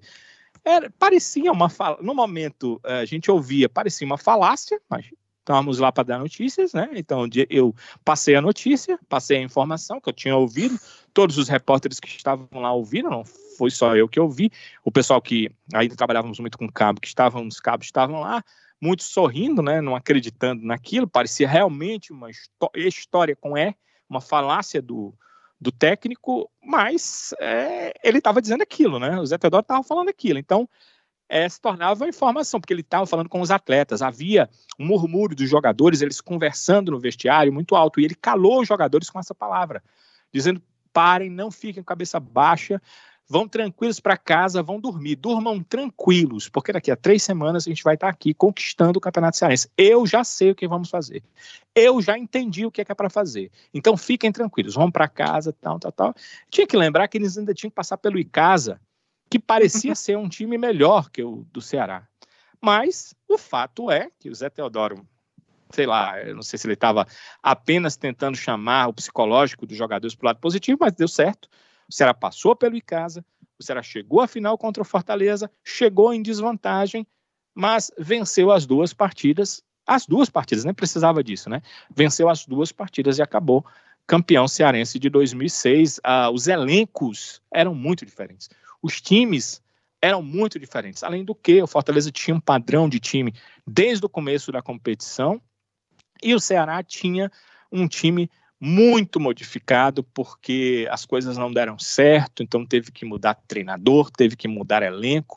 Havia jogadores que tinham chegado já ali naquela fase final de competição, não era o caso dos zagueiros, o Juninho e o Preto, mas as coisas deram certo e o Ceará realmente, no final, acabou ficando com o título, né? Há algumas coisas emblemáticas que o Ceará acabou fazendo, né, para chamar, que a gente só soube depois, claro, para chamar os jogadores, o brio dos atletas, como, por exemplo, entregar para cada jogador uma foto do Fortaleza, perfilado, e dizendo que era a foto do título do Fortaleza de 2006. Cada jogador recebeu isso minutos antes de entrar no campo, entregue pelo técnico Zé Teodoro. Os jogadores, pelo que um jogador me disse, ficaram estarrecidos com aquilo, porque ainda dizia lá embaixo: presente do presidente do Fortaleza aos conselheiros do Tricolor. E os jogadores estavam estarrecidos. O jogo ainda ia começar, era o segundo jogo, o Ceará tinha ganho o primeiro. Mas aí o Zé Teodoro, claro, ele já sabia o que ia fazer, ele disse para eles: agora eles são campeões, vocês estão vendo aí, eles são campeões agora. Depois do jogo, é vocês que vão dizer se eles são ou não. Imagina com que brio esses caras entraram em campo, né? Aquele era um time realmente com muito brio, porque foi um time que ficou fechado praticamente o jogo inteiro, até que num cutucãozinho de bola acabou no contra-ataque marcando o gol da vitória naquele jogo. Realmente um time que, se não era brilhante, era um time que sabia o que taticamente precisava fazer e soube fazer taticamente para ganhar aqueles 2 jogos e ser campeão, mas contou com essa ajuda dos bastidores, né, que a equipe soube fazer, o clube soube fazer para que os atletas chegassem lá. Ainda sobre 2006, né, esse momento é tão emblemático, Danilo, que 2006 é o ano que o Fortaleza está na primeira divisão, né? É o segundo ano seguido que o Fortaleza está na primeira divisão. O Ceará não vinha de uma campanha muito boa. Eu acho que ele tinha livrado no último ano, em 2005, com aquele gol do Jamu e do Cássio, né? No PV, acho que foi 2005. Foi do Vila. Isso, Vila Nova, exato. E aí o Ceará começa o ano 2006 já com toda essa crise, né, já de um ano ruim, vendo o Fortaleza estar na primeira divisão, dá tudo errado, e aí o Ceará chega na final mesmo, a trancos e barrancos no campeonato estadual, e consegue essa vitória. É um time, 2006, eu até vi o outro episódio, né, que vocês gravaram com o Leanderson, e é um time que é daqueles times, independente de Ceará, Fortaleza, Ferroviário, é daqueles times que qualquer torcedor vai lembrar para sempre a escalação daquela, principalmente das finais, que é quando Juninho e Preto eles se estabelecem, Léo Gago e Leanderson, Aleluia, Vinícius, Luiz Fernando, então realmente Jorge Henrique. Então é um time que vai ficar para sempre na memória do torcedor, e eu acredito que você vivenciou isso de perto, né? Com certeza, o cutucãozinho foi do Jorge Henrique, né? Ele deu o cutucãozinho tomando uma bola do jogador do Fortaleza, eu lembrava o nome, mas agora eu esqueci. E aí o Reinaldo Aleluia, foi o Rabicó, exatamente. O Reinaldo Aleluia leva, porque na velocidade era difícil de ganhar do Aleluia, ele passa a bola para quem sabia. Ali deu tudo certo, né? Baixinho ali cutucou, o rápido levou, e o jogador de pontaria, que era o Vinícius, fez o gol, né? A sequência é Leanderson, Jorge Henrique, Aleluia e depois Vinícius. Danilo, já que a gente falou desse ano de 2006, que foi muito conquista, um ano muito emblemático do Ceará também é 2009, né? E você já viajava? Oi. Diga. Só para a gente finalizar, porque eu acho que existe a passagem de bastão, aí você vai falar sobre 2009, eu queria só que o Danilo, por favor, ressaltasse para a gente como que foi essa migração Eugênio e Evandro observado de perto, ali no olhar jornalístico, no olhar setorista, essa passagem de bastão Eugênio para Evandro. Foi muito complicado, né? Apesar deles serem amigos até hoje, mas na época eles estavam afastados, brigando pelo mesmo ponto, que era a presidência do clube, e tem um momento que tornou a amizade deles mais distante naquele instante, que foi o João Rabelo acusar o Evandro diante dos conselheiros de estar prejudicando o trabalho do irmão dele no clube, e eles acabaram tendo esse momento, eles estavam um pouco distanciados, mas chegou um momento que o Eugênio não conseguia mais tomar conta, o patrocínio da Rabelo já não estava sendo pago, o valor não valia a pena, a realidade é que os jogadores estavam em atraso. Agora, uma coisa que eu quero deixar certa aqui para o ouvinte, né? Cobertura do Ceará que eu faço desde 95 até hoje. Se dizer que a pior presidência do Ceará da história foi na época do Eugênio Rabelo em 96, em 2006, 2007, é uma grandíssima mentira. É uma mentira muito grande. Primeiramente, só um momento, Renato. Primeiramente, que em 2005, isso que o Renato está dizendo, que o Ceará acabou se salvando de um rebaixamento, o Ceará estava no momento em que ele estava nas últimas colocações do campeonato, quando o João Rabelo e Eugênio Rabelo estiveram no clube e passaram a trocar o elenco, pagar as coisas que estavam atrasadas e fazer com que o Ceará tivesse mais uma arrancada, como várias que teve naquela década, entre 2000 e 2007, naquele início de década, entre várias que ele teve, mais uma vez, uma arrancada espetacular para não cair. Então, eles foram importantes. Segundo, o Ceará tinha um presidente diário no clube, coisa que nos tempos de Alexandre Frota não teve. O Alexandre foi 4 anos presidente do Ceará. Se eu vi 10 vezes no clube durante 4 anos, indo como eu ia e vou todos os dias, se eu vi 10, eu estou querendo ser muito legal com ele, que eu acho que ele não foi 5 vezes ao clube. E era um presidente extremamente ausente, que terceirizava o clube a todo tempo. Com o Eugênio, mesmo o João sendo o cara que pagava as coisas, e ao final de 2006 já não estava fazendo da forma correta, o Ceará tinha um presidente no clube e buscava recursos. Ele estava iniciando um processo de buscar recursos próprios. Houve muitos erros ali? Houve. A gestão de Evandro é totalmente diferente da de Eugênio? Sim. Mas não dá para dizer que ele foi o pior da história. Apenas se compara um com o outro, porque quando o Evandro chegou para tomar de conta, realmente as coisas mudaram da água para o vinho. Porém, eu tenho aquela administração como uma administração de transição. Já foi algo melhor do que nos anos anteriores, se tinha um presidente lá dentro para dar a cara a bater, e se tinha toda uma diretoria, um departamento de futebol formado para tentar fazer alguma coisa pelo clube, e talvez por isso o clube padeceu um pouco menos do que em anos anteriores. Mas naquela década, o Ceará se mostrou porque que ele é grande.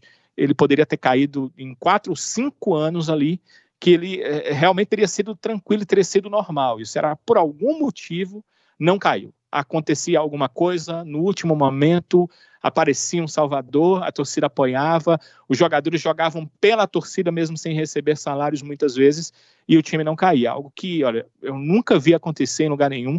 O Ceará precisa ser estudado, porque é um negócio totalmente diferente. Só quem viveu sabe o quanto foi difícil isso acontecer. Agora, volto a dizer que foi o pior presidente da história do clube, foi a pior época do Ceará, só para torcedor que não viveu épocas anteriores. O Ceará teve épocas bem piores na mesma década. Eu ia comentar, né, durante o que você estava falando, exatamente que eu já vi você falando isso, e eu lembro que a primeira vez que você falou, eu que não acompanhei, né, eu era assim, um simples adolescente de arquibancada, não participei de dentro como você, e a primeira vez que você falou isso me assustou muito. Não pode ser, isso é verdade que você está me dizendo, porque realmente a imensa maioria do torcedor do Ceará acha que o o Eugênio Rabelo é um desastre na história do Ceará, e você já falou N vezes que ele, por várias e várias vezes, tirou várias vezes dinheiro do bolso, né, ali da empresa, não sei, mas tirou para poder dar conta do orçamento do Ceará, né? É interessante para o torcedor, talvez, aí fazer uma justiça para o Eugênio, né? Com certeza, não faço imagem de bonzinho, e ele também era um cara do interior, e às vezes não tinha a forma de falar dele, não era a melhor para um presidente de clube, e talvez isso atrapalhasse. Mas assim, quem conviveu dentro do clube, os anos anteriores principalmente, na administração com o Alexandre Frota, e passou a conviver com ele, e não é só na administração do Alexandre, as administrações desde a gestora em 2000 em diante, e mesmo em 99, quando o Ceará teve algum sucesso, elas eram totalmente distantes do clube, do que o clube poderia pensar. A administração ali com o Eugênio, já com o Evandro como seu diretor de futebol em alguns momentos, ela já começava a pensar o clube para o futuro, já começava a ponderar um pouco mais em relação ao Campeonato Brasileiro, que se não pensava antes.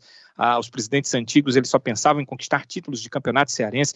Então, ela já começou a ter uma visão diferente. Agora, sim, faltou dinheiro, faltou forma de administração, eles talvez não souberam entender o orçamento de um clube, talvez contrataram que não puderam, houve erros. Não foi uma administração excelente, não. Nós temos administrações para serem louvadas a partir de quando o Evandro assumiu. Agora, eu só acho errado compará-la, que foi a pior, quando eu, para trás, e todos os repórteres que cobrem o Ceará, e quem conviveu, o próprio torcedor conviveu mais perto, que é lúcido, sabe que administrações anteriores foram bem piores. Agora, naquele momento, para que houvesse a mudança, nós já tínhamos as torcidas organizadas trabalhando de forma muito atuante, isso foi muito evidenciado. E aí veio o Evandro com uma administração totalmente diferente e que fez o clube ser o que ele hoje é. Então fica parecendo que ali foi a pior, mas não foi. Foi meio que uma transição, não foi uma administração reconhecidamente de grande qualidade, mas já foi uma transição para o que nós temos hoje no clube. Presidentes presentes, né, tentando fazer o melhor para o clube, e hoje com o clube saneado e tendo toda a sua condição financeira, que esse foi o grande diferencial, né, que pode ser que próximos presidentes, o próprio Robinson ou próximos presidentes do Ceará façam do clube algo muito maior, com participações, vitórias em competições internacionais, mas tudo isso temos que voltar lá para a época do Evandro Leitão. O cara que pegou o Ceará com mais de 20 milhões só em dívidas trabalhistas, fora outras dívidas, fora milhões em dívidas fiscais, e praticamente zerou a conta. Nas dívidas trabalhistas ele conseguiu zerar a conta, o que muitos diziam que era inimaginável e impossível, ele conseguiu zerar. Então, é por isso que a comparação é feita, Renato, e muita gente não consegue entender. Agora, teve presidente pior para trás? Olha, não tenha dúvida, é só o que teve presidente pior na história do Ceará, anterior a do Eugênio. E eu acho até, já conversei com o Evandro, e na época ele estava muito chateado, mas quando eu conversei já foi depois, e ele admitiu para mim que realmente aquela administração com a Rabelo, mesmo o João, que eles acabaram tendo problemas, mas hoje já estão bem, realmente preparou o caminho para que ele pudesse entrar. Porque se ele tivesse entrado antes, em administrações anteriores, com outras situações, talvez fosse mais difícil para ele fazer o saneamento do clube que ele fez nos 2 anos seguintes. Danilo, como era o nome daquele senhor que também foi peça primordial para acompanhar, estudar todos esses casos dos problemas jurídicos e ajudou demais o Ceará, que ele sempre estava lá na arquibancada assistindo os treinos? Era o... Eu sei de quem você está falando, mas eu tenho uma memória terrível, Rodrigo, e não vou lembrar o nome, não. Mas foi o rapaz que foi para dentro do Tribunal de Justiça, Tribunal Regional do Trabalho, né? E foi averiguar quais eram as causas todas do Ceará e foi para dentro. O Aristeu com certeza cooperou muito com isso aí. O Dr. Clark Leitão cooperou demais, porque foi o escritório dele que promoveu todos os acordos que foram feitos, mas teve um outro personagem, mas a gente tem que levar em consideração que tudo isso foi a cabeça do então presidente Evandro Leitão. Antes disso, quando ele assumiu a direção financeira do Ceará, porque antes de assumir a direção de futebol, ele assumiu a direção financeira, ele me disse da vontade dele fazer isso, me contou qual era o plano para fazer isso, e que no momento não tinha condição financeira, mas me contou qual era o plano. Então, tudo veio da cabeça do ex-presidente, hoje deputado Evandro Leitão. Ele tinha já tudo na cabeça de como fazer esses acordos, e incrivelmente que ele fez os acordos, mais incrível ainda que o Ceará teve condição, né, de pagar, de honrar todos os acordos, porque um mês de atraso no acordo voltaria todo o valor atualizado e voltaria a causa para a justiça. Então ele conseguiu fazer tudo e tudo correu da forma que ele calculou previamente, né?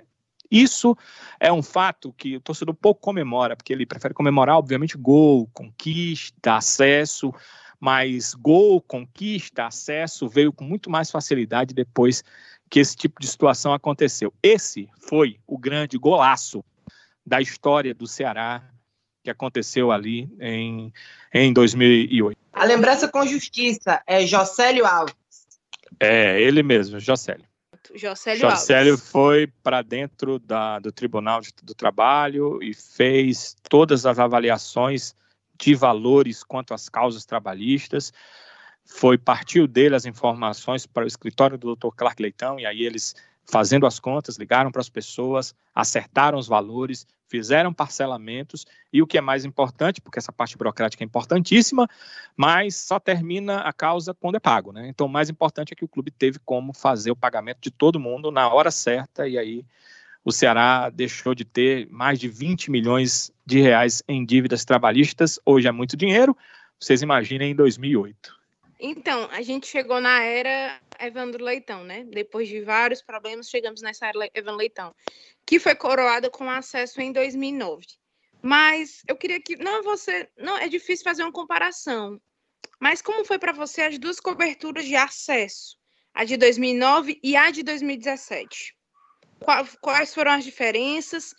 Já foi muito diferente a de 2017, já tinha menos acesso à informação. A de 2009 já ainda dava para você ter acesso às informações. Já foi uma coisa muito distante entre elas e, se possível, as histórias que te marcaram nesses dois acessos. Começou ali o momento de cerceamento de chegar próximo, né, aos atletas. Começamos a fazer coletivas, ainda não para a rádio, ainda não na sala de imprensa, mas os jogadores vinham apenas aqueles determinados por dia, você ia lá fazer a coletiva, não tinha mais tanto acesso aos atletas, não tinha acesso mais à lateral ali dos campos. Até 2007 isso era possível, a partir de 2008 com a nova gestão isso não aconteceu mais, então houve esse distanciamento. Em 2009 realmente o Ceará fez uma boa campanha na Série A. Quando o Evandro assumiu em 2008, ele deixou claro que a ideia, até por conta desse parcelamento, desses pagamentos de dívidas, era manter o Ceará na Série B em 2008 sem sustos. Acabou mantendo da 16ª colocação, como aconteceu em anos anteriores, mas sem sustos, porque 3-4 rodadas antes o Ceará já estava garantido na Série B do Campeonato Brasileiro, e para 2009 ele imaginava pela primeira vez, uma briga. Eles não tinham uma certeza de que seria aquele ano, o ano de um acesso, mas as coisas foram feitas todas da forma mais correta possível, o time se encaixou, e o time começou a buscar ali do meio para o fim do campeonato. Começou muito mal, né, aquele ano, até que o PC Gosmão foi contratado. As 11 primeiras partidas ali, o Ceará foi muito mal, mas depois que o PC foi contratado é que começou a buscar. Houve várias sequências de 3-4 jogos sem derrota e com muitas vitórias, acabou buscando o acesso naquele ano. Foi um acesso interessante. Eu estava lá em Campinas quando o Ceará venceu aquele jogo. Eu lembro bem que o Ceará jogaria contra o Guarani, como jogou na partida seguinte. Se não conseguisse vencer lá, ainda tinha condição de vencer no jogo seguinte e conseguir a classificação, se classificaria até com um empate diante dos resultados que aconteceram no jogo seguinte, mas o Evandro queria realmente a classificação, queria antecipar logo aquilo, queria não deixar para a última hora, né, ofereceu uma gratificação boa para os atletas naquele momento. Os atletas também tinham o interesse, né, de colocar no currículo um acesso à Série A do Campeonato Brasileiro, e a equipe acabou conseguindo chegar à Série A. É verdade, interessante, é um ano muito interessante do Ceará, mas não foi um ano assim de sobrepujar dificuldades financeiras. Foi um ano em que pela primeira vez o Ceará estava ali pagando tudo em dia por um segundo ano consecutivo. Isso tinha acontecido em 2008, já com o Evandro como presidente. Comissão técnica não, funcionários e atletas antigos estavam recebendo um mês a cada semana para poder pagar os atrasados que o clube tinha com eles. Era um ano de muita felicidade, o ano de 2009. Talvez por isso as coisas acabaram acontecendo certinhas para a equipe do Ceará. Eu tento lembrar aqui um momento, uma situação e tal, mas elas foram mais difíceis.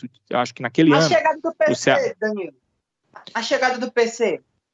Ele promoveu essa mudança que eu falei, né? Um time que vinha ali de 11 primeiras partidas da competição e não vinha bem, e começou a ganhar partidas em sequência e começou a ter sequências de bons resultados. Acho que a forma dele trabalhar encaixou com a forma dos atletas e com o clube, porque o clube dava toda a condição, né? Pagando em dia. Ele tinha muita informação, tinha trabalhado com o Luxemburgo, dessa questão que o Ceará ainda era muito leigo, que era da fisiologia, que hoje é muito forte no clube. Melhorou a questão de equipamentos para departamento médico e para departamento físico. Então o Ceará começou a ter algumas coisas que ele não tinha, que poucos times, na verdade, da Série B tinham. E isso com certeza ajudou. O PC, essa passagem pelo PC foi bem interessante, além dele ser um treinador que naquela época realmente fez a diferença, de ser um bom técnico, ele também trouxe alguns conhecimentos, algum know-how que o clube estava precisando ter. O clube estava começando a sair no cenário brasileiro de um clube realmente Série B para um clube que iria brigar para ficar mais tempo na Série A, mas ele ainda não tinha esse tipo de informação que foi bem importante com a passagem do PC Guzmão em 2009, né? E ele foi realmente peça-chave para que o Ceará conseguisse o seu acesso em 2009, a volta do Mota também. Os jogadores do Ceará falam isso, a gente conversa com alguns atletas que passaram naquela época, que o Mota era uma colinha ali para deixar todo mundo junto. Ele entendia demais o que era Ceará Sporting Clube, o que era trabalhar e jogar para um clube que ele gosta, que ele torceu, que ele torcia desde a juventude, e todos os jogadores diziam que era muito bom. E é interessante como eles acabavam tendo uma amizade a ele muito grande, tanto que hoje, eu conversei há algum tempo, esteve lá no Ceará, o Boiadeiro, e ele me dizia, e depois o Geraldo também passou, que eles têm até hoje um grupo de 2009, onde eles conversam, onde eles batem papo, onde eles ainda lembram de coisas da época, eles ainda são amigos, e ele me dizia que tudo tinha a ver com o que o Mota tinha feito, com o que ele era, com o que ele fazia. Pois não, Renato, o teu ainda é sobre 2009? Vamos lá.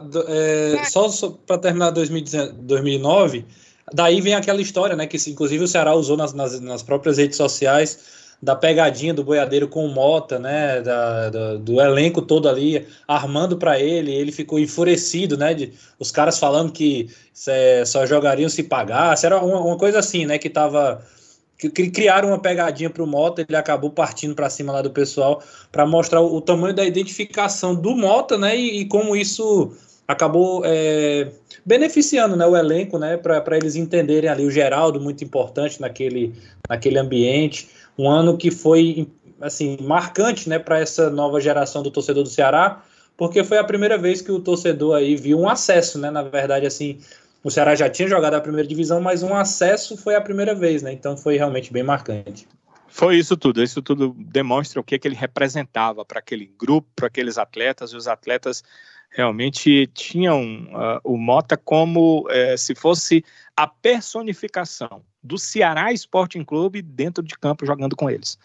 Foram essas palavras que alguns me falaram. Ele era o Ceará do lado deles ali em campo. Todo mundo tinha medo de fazer uma coisa errada, porque o Ceará estava dentro de campo fiscalizando eles, era o Mota. Eles tinham receio de errar, entendeu? Eles diziam isso, rapaz, o nosso receio é porque o Ceará estava ali dentro, o Mota, tá? Era o Ceará, estava dentro do campo com a gente, jogando com a gente e fiscalizando se a gente não ia fazer alguma bobagem dentro de campo.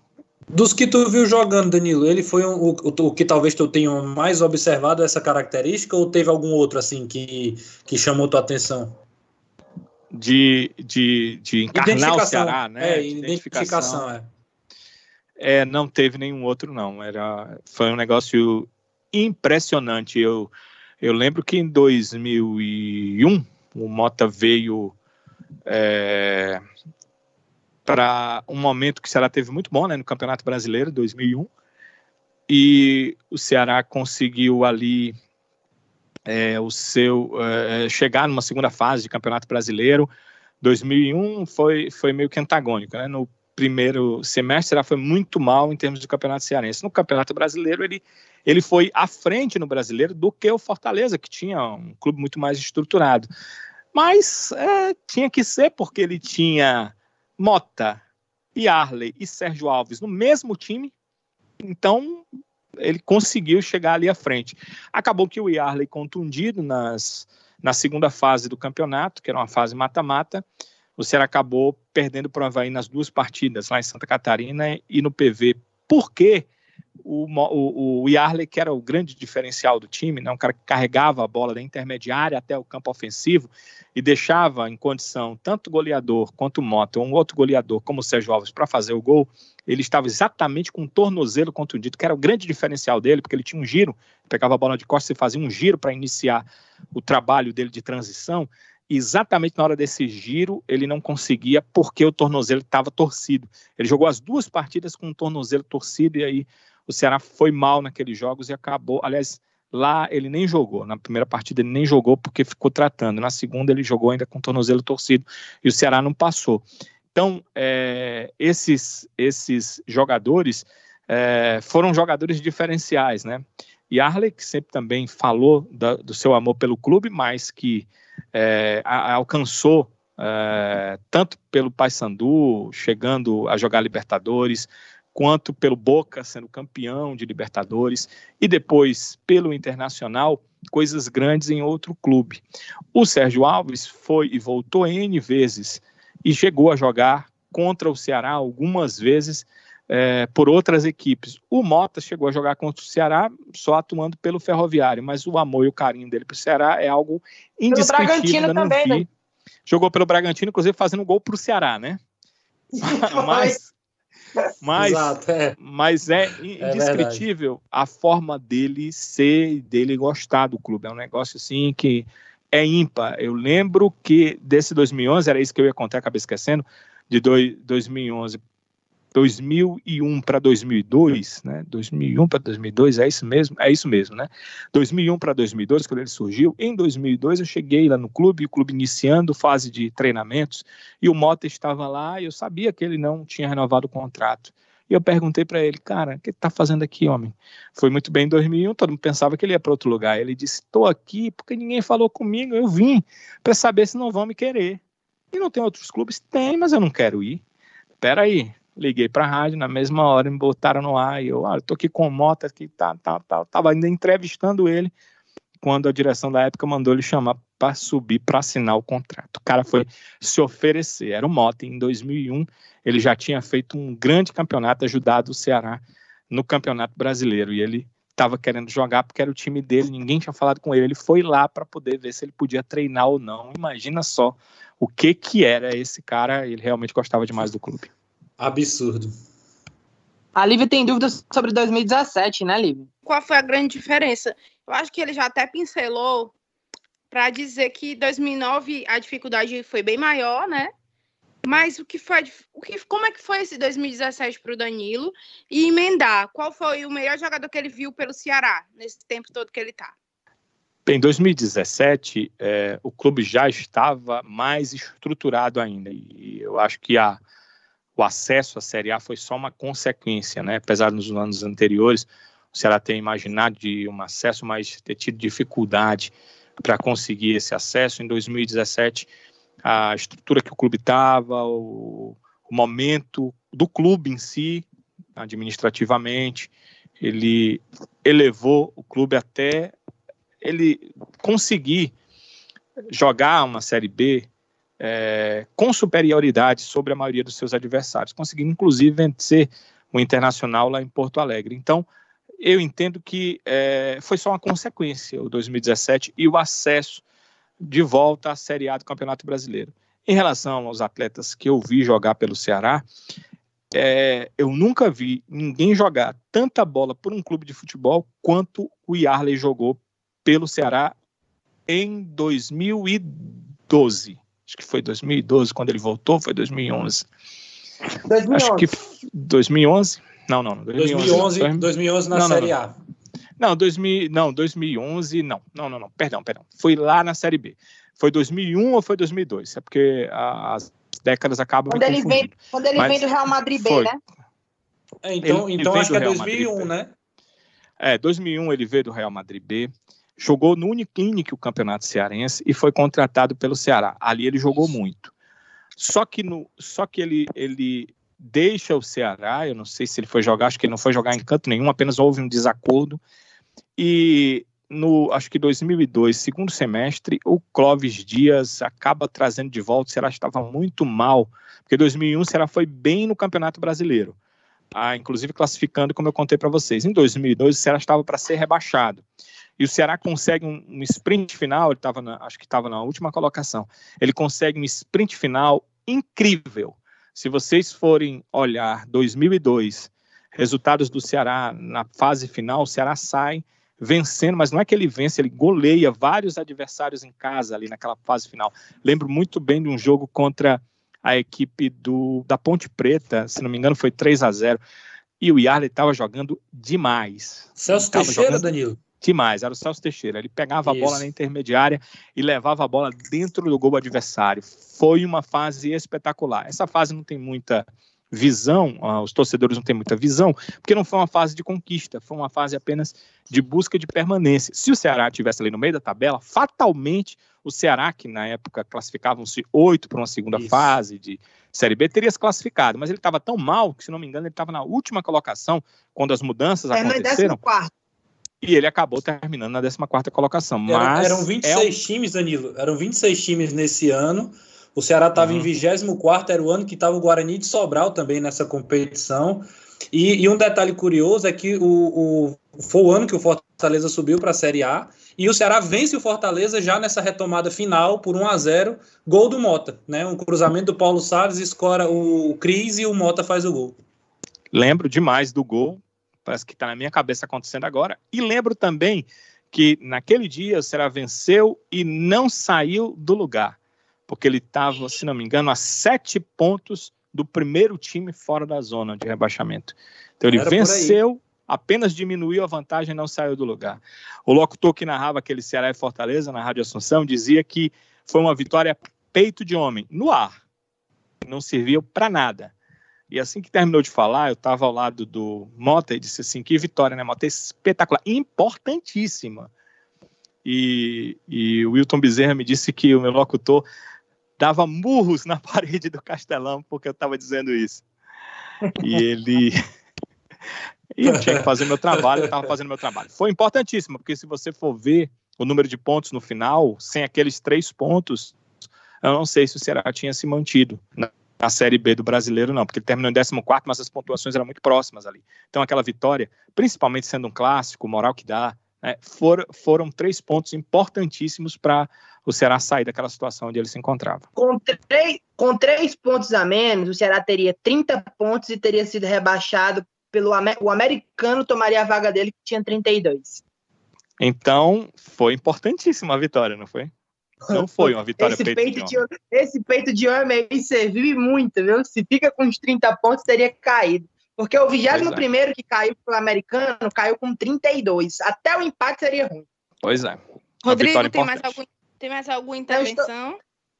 Estou satisfeito, porque essas histórias, boa parte delas, algumas eu já conhecia, mas eu queria que o grande público alvinegro tomasse conhecimento e a parte do Gênio, essa parte também em relação ao próprio trabalho do Danilo. Acho bacana, estou satisfeito em relação a perguntas para o Danilo. E o Renato Manso? Eu não estou satisfeito não, mas eu entendo que a gente tem um time aí para a galera, né? Faz parte. Eu te dou mais uma chance, mais uma pergunta. Ainda te dou essa. Não, eu teria várias. Aí eu queria sair para um bate-bola rápido aí, então. O Ceará mudou aí das vacas magras para outros tempos aí, Danilo. Qual foi a mudança mais significativa? Eu sei que você falou aí já da questão da gestão, né, de pagar as dívidas e tudo mais, mas eu queria que você falasse sobre o Ceará especificamente, qual foi assim, a maior mudança das vacas magras do Ceará do tempo que você estava lá para pode-se dizer, das vacas gordas aí. A mudança principal foi pagar todo mundo em dia. Isso faz uma diferença danada. Você entra no clube, já vê todo mundo sorrindo, todo mundo alegre, ninguém reclamando. Eu chegava no clube, todo mundo estava reclamando de tudo. Eu já tive de emprestar dinheiro para porteiro de clube, para gente de clube, até para atleta de futebol eu já tive que emprestar dinheiro. Hoje é uma outra versão disso tudo. E uma outra que eu vejo, que eu ficava achando estranhíssimo. O Ceará ia jogar contra qualquer time, o banco de reservas desse time estava lá torcendo, só faltava entrar em campo para fazer gol também.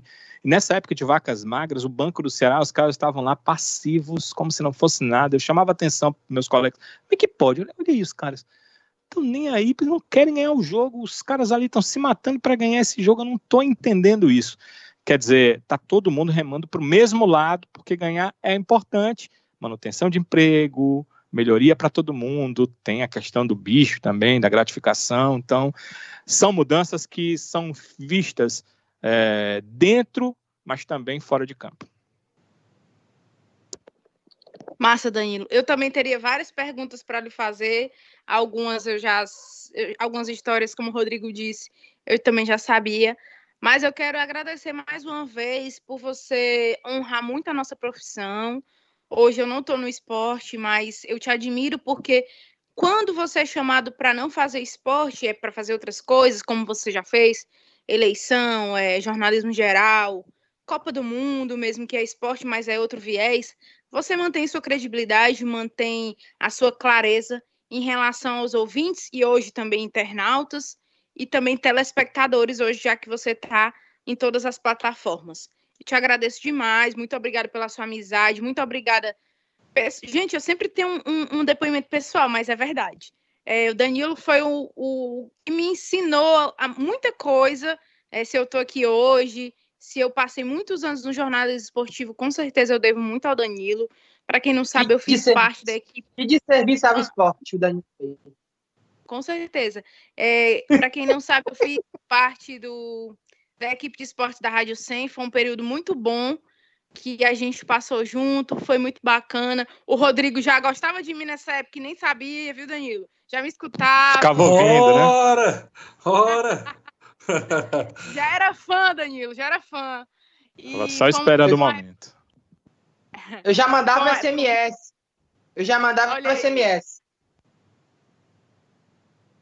Exatamente. Mas foi uma época muito boa, Danilo. Eu te agradeço muito, muito obrigada mesmo por participar aqui do nosso podcast. Boa sorte aí, se cuide nesse coronavírus, cuide dos seus pais, da sua esposa, fique em casa, lave bem as mãos. E agradeço muito Renato e Rodrigo. E agora eu quero que o Danilo dê o seu depoimento só para a gente finalizar esse podcast. Eu que quero agradecer, viu, Lívia? Agradeço. Só amigos aqui, né? Você, o Rodrigo, são grandes amigos. O operador de áudio é um grande amigo também, o Garibaldi Soares, amigo que a gente fez nesse rádio.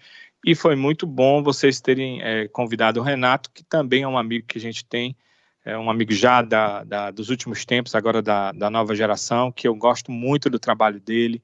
Sempre quando eu ouço, sempre quando eu tenho condição de ler o que ele coloca, o que ele fala, o que ele pensa, eu gosto muito, porque além de ser um profissional como você, como o Rodrigo, que gostam do que fazem, ele também gosta do que faz, ele também tem muita coisa em comum do ponto de vista de que nós cremos no mesmo Deus, e isso também me aproxima dele, e eu fiquei muito feliz pela participação dele, por ser você e o Rodrigo, e por Garibaldi estar conosco também. Acho que são alguns dos meus melhores amigos, nós estamos juntos aí fazendo esse podcast. Fico à disposição, quando vocês quiserem, o que vocês precisarem, sempre como eu fiz com vocês, sempre o que vocês precisavam, que estava ao meu alcance, sempre foi muito rápido, nós não temos nenhum tipo de problema com os outros.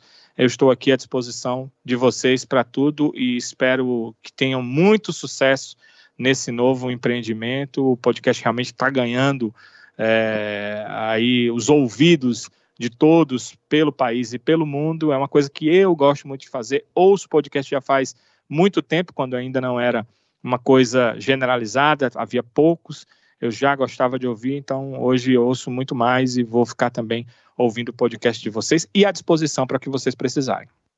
Eu prometo Obrigada. que se estiver... Viu, Lívia? Vai, Rodrigo.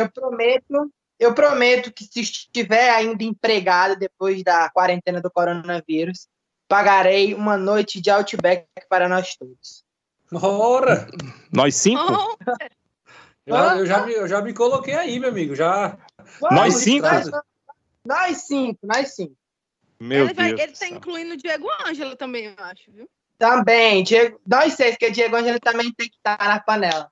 Homem, tem Garibaldi crise não, mudo. viu? Tem não, Hã? viu? Que emprego é Tem crise esse, não, hein? pro amigo, viu? Vocês não ouviram a condicional, se eu ainda estiver empregado. Torçam aí, viu? Que emprego é esse? Espetacular, viu? O Garibaldi disse que vai guardar o áudio, viu? Tem que guardar. Um refil de refrigerante para todo mundo. Vai dar certo, vai dar certo. Vamos ter fé e torcer para que isso passe logo, né? Ou melhor. Se Rodrigo, Deus quiser. despeça aí dos seus ouvintes.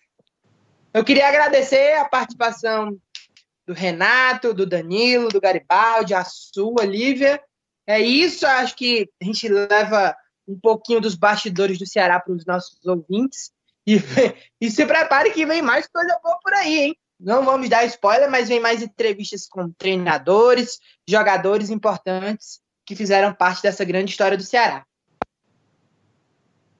Não querendo dar spoiler, mas já dando, né? Renato Manso, e aí, você gostou? Bom demais. Quero agradecer também a você, ao Rodrigo, pelo convite. Já estava no radar aí, já tinha conversado com o Rodrigo, né? Ele já tinha conversado em outras oportunidades. Com essa quarentena, a oportunidade surgiu. Dizer que já acompanho o trabalho de vocês há muito tempo, né? A gente que trabalha com esporte, que gosta do esporte, na verdade, sempre fica ligado em boas informações, e vocês três são grandes referências assim de boas notícias, né? E aí, quando eu soube que era o Danilo, né, foi realmente só a cereja do bolo, exatamente pelo que ele falou, né? Por a gente ter essa afinidade extra-futebol, que foi o que nos aproximou, e saber da identificação que a gente tem, né, em relação principalmente à questão espiritual. Então, fico muito feliz de poder ter participado, espero ter contribuído aí com a história um pouquinho também das experiências que a gente teve, e seguiremos aqui ouvindo todo o trabalho de vocês. Parabéns aí a todo mundo. Muito obrigada, Renato. Quero muito agradecer a você também, Rodrigo Cavalcante, Danilo Queiroz e, lógico, nosso operador aqui de áudio, Garibaldi Soares, o homem mais tranquilo e relax que pode se existir nessa face da Terra. O homem não é o mesmo Garibaldi? É o mesmo Garibaldi que a gente está falando, não? Cover de Didi Macó. Grande Garibas, né, Garibas? Grande Garibas. Gente, eu quero agradecer também os nossos parceiros, né? E Danilo, antes de você se despedir, diga aí qual é o seu @, no Twitter. @repórter Danilo. Podem procurar lá. @repórter Danilo. O @repórter Danilo está no Twitter. Tá um pouco sem informação agora, né, Danilo? Porque não tá tendo jogo. Porque não tem mesmo, né? Porque não tem. Verdade. Não tem, gente. Só tem de coronavírus, infelizmente. Mas isso vai passar. O do Manso e o do TatiCast, Meu filho, tenha calma. @RCF1994, do Rodrigo Cavalcante. O meu @Lívia Rocha, _, LYVIA, Rocha, _. Do Renato Manso. Diga aí o seu, Renato Manso. @Renato _Manso. MANSO. E o do TatiCast é @o TatiCast. Parece o podcast da Tati, né? Mas não é não, é de tática. O TatiCast. Valeu. O TatiCast. Então, já trabalhei com a Tati, só para terminar, valeu. Essa foi para terminar, pelo amor. Não sei se o Diego explicou, mas é porque a gente foi tentar colocar TatiCast, aí só que quando você bota TatiCast no Twitter é uma menina, é a Tati. Aí ela botou TatiCast, vai entender por quê, né? Gente, pois muito obrigada pela audiência que nós estamos recebendo. Você pode Vai maratonar nessa descrição, parte. viu? Ô, Garibaldi, tu vai tirar o Rodrigo dessa edição, não vai? Que ele tá me interrompendo. É a terceira vez. Não deixa isso, não. Eu pensei isso, dá para fechar o microfone do Rodrigo? Gente, pois eu agradeço muito a todos pela audiência que estamos recebendo no canal do Vozão, no podcast. Para seguir o Danilo, @repórter Danilo. Para seguir o Rodrigo, @RCF1994. Seguir o Renato Manso, @Renato_Manso. E o TatiCast, @o TatiCast. E eu, Lívia Rocha, @Lívia Rocha, __. O meu Lívia é com Y. Lembrando também que você pode maratonar todos os episódios do canal do Vozão e principalmente esses últimos, que são especiais. Nós temos com Leanderson, Sérgio Soares, Silas e esse com o nosso querido amigo, jornalista e radialista, Danilo Queiroz. Então, cuide-se bem, lave bem as mãos, fique em casa e até a próxima.